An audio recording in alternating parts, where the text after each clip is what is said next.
regular ceasefire violations are reported. In fact, 30 times the ceasefire violations have taken place. Sir, in fact, civilians are also targeted. How do you see this development? Because we have not seen a very strong response from the government so far, and government is saying the talks is the only option. How do you see this, sir? Well, I find it disturbing, and I don't think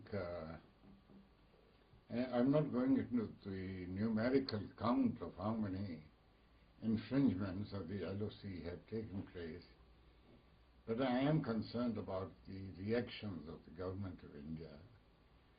I think it didn't really require for the Prime Minister or the two respective Prime Ministers to arrive at a routine decision which is in fact in existence already, that if any occasion arises which causes concern, then the two Directors General of military operations should, there is a hotline, they should pick up that telephone and talk to each other.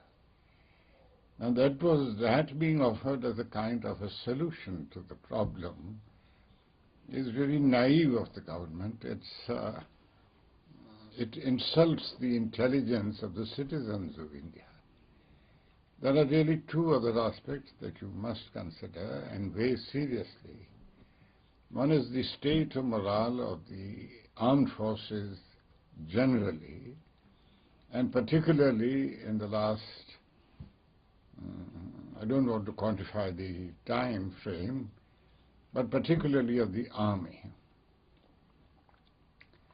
I'm saddened to have to observe that the responses from the government to the demands of the armed forces, particularly the Sixth Pay Commission and all the consequences of that, are really very disturbing. It is as if for the government, the armed forces simply do not exist. Their morale, their welfare are not taken into account. And I caution the government in this regard, because the first factor in combat readiness is morale of the armed forces. Even equipment is secondary, but equipment at the present moment of our armed forces is alarmingly deficient. Now, I don't want to go into details of this, but so far as the ceasefire violations are concerned, the response has to be much more robust, and it cannot be robust if the government of the day conducts its policies in almost a supine manner, as if it was not an issue of priority. These are human lives of citizens of India. These are armed forces of our country. And the government cannot conduct its policy as if these are secondary to some other consideration. I was alarmed to read a report that to examine or re-examine the incident that took place in Kiran, the government is going to ask the CBI and the IB to look into what actually happened. Now, this is alarming. You cannot have the conduct of the armed forces, particularly in combat areas, being made the subject of an inquiry by the Central Bureau of Investigation or the Intelligence Bureau. You are putting the resources of the government as conflicting resources. Sir, you say that we should have a robust, response to this. Sir, what do you mean by robust response? Because, sir, what can be the option? Because DGMO is the only available way right now. What do you think? What are you suggesting? Robust means robust. I don't want to go into detailed explanations of what robust means, but I'm astounded at the manner in which the government is treating all this.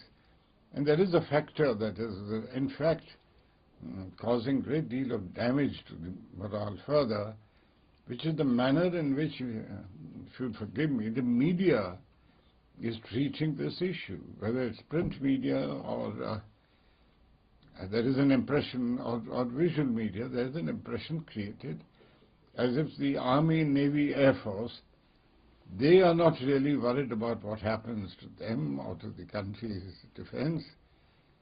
It is the media that is much more. I don't accept. Sir, you talked about the response of the government, but at the same time we are seeing response coming from the Pakistani side. Nawaz Sharif going to America, asking for intervention. Nawaz Sharif saying that Pakistan is not the epicenter of terrorism. In fact, it is a victim of terrorism. How do you read this? Because you have seen all this from very close quarters. Yes, I have indeed. I have dealt with it. Firstly, I do not accept that we need interpreters when India, Pakistan or Bangladesh have to talk to each other. We speak the same language, we do not speak different languages, and we understand each other perfectly. It is disingenuous of the Prime Minister of Pakistan to go and ask the President of the United States of America to intervene. The United States of America or any other Western power is not a monitor of the subcontinent. I recollect President Clinton once, before his visit to India, had gone to China and had virtually assigned China the task of being a kind of an overseer in South Asia. We had rejected it. I do totally and unambiguously reject this notion that United States of America in any fashion should intervene, interfere, or can interfere in matters that are purely bilateral, say India-Pakistan. So another view which has come from the government is that non-state actors are involved and not the Pakistan army. But how can such a robust response coming from that side, mortar shells are fired from the non-state actors? It is very hard to believe. This again is a rather strange rather strange reasoning that is put forward.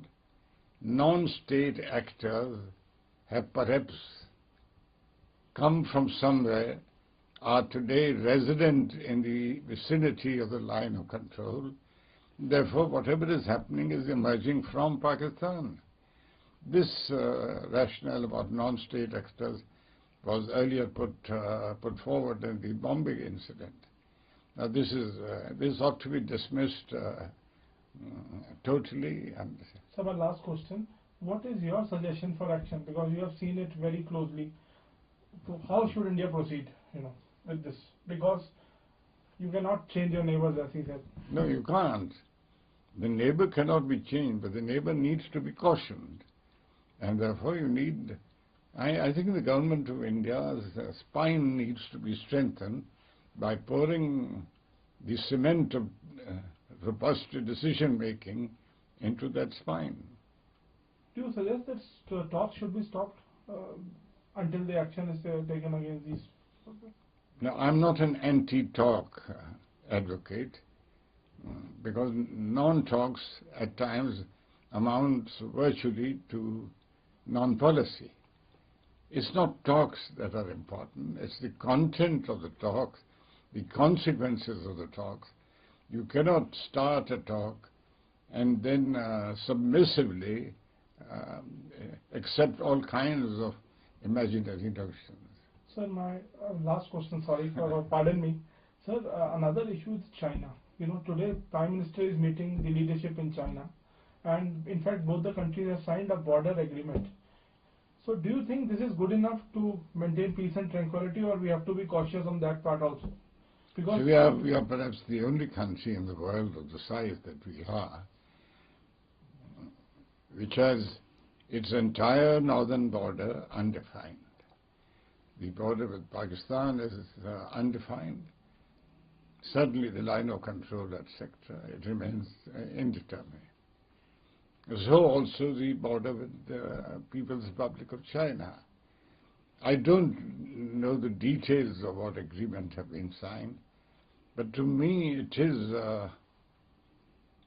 illustrative of the situation in which we find ourselves, that during Dr. Manmohan Singh, Prime Minister of India's visit to Beijing, there are two other Prime Ministers who are there. Prime Minister Medvedev of Russia is there. There's one more Prime Minister. Is India therefore so devalued in China's eyes that they are to deal with Prime Minister Manmohan Singh as just one amongst many visitors that are in Beijing?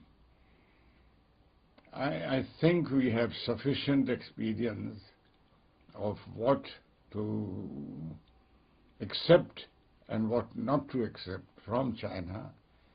And I certainly feel I don't understand, because it seems to have been a visit organized in a great hurry. What was the need for our Prime Minister to fly directly from Moscow to Beijing, unless this whole visit was organized at the last minute? I'm afraid it smacks of ad hocism, and therefore it's not convincing. Sir Hindi में एक दो सवाल, sir ज़्यादा सवाल नहीं पूछूंगा। Sir हम लोग बार बार ये सीज फायर वायलेशंस देख रहे हैं हमारे बॉर्डर्स पर। इनफैक्ट लास्ट एक हफ्ते के अंदर 30 बॉर्डर वायलेशंस हुए हैं। आप किस तरह से सिचुएशन को देख रहे हैं, क्योंकि जो रिस्पांस हमें देखने को मिल रहा है वो ऐसा नहीं, इतना स्ट्रांग रिस्पांस नहीं है भारत की तरफ से। आप किस तरह से देखते हैं, बिकॉज आपने बहुत करीब से देखा है इन सिचुएशंस को? भारत सरकार ने हमारी नीति और इस प्रकार की चुनौतियों के सामने बहुत ढुलमुल बना दिया है। हमारी क्या प्रतिक्रिया होनी चाहिए, ये आज की सरकार ने, क्योंकि ये सरकार अपने आप में आज निर्वीर्य सरकार है, निस्तेज।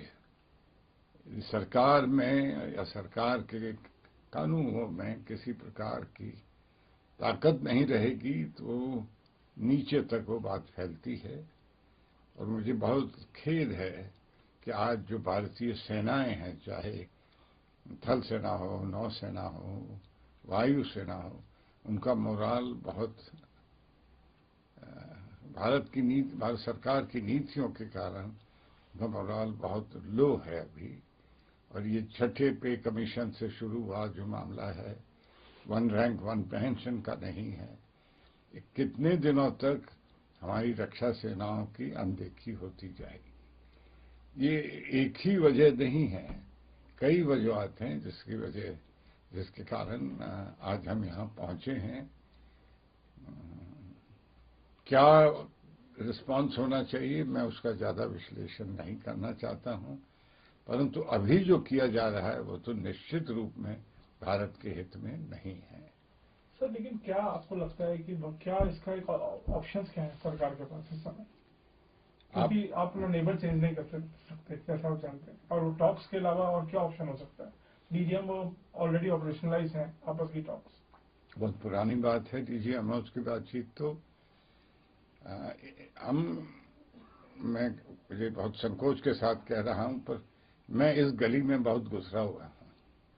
और जब एनडीए की सरकार थी तो हमने इन चुनौतियों का सामना भी किया था, और उसी वजह से 2003 में एक समझौता भी जनरल मुशर्रफ साहब ने फिर दस्तखत किए थे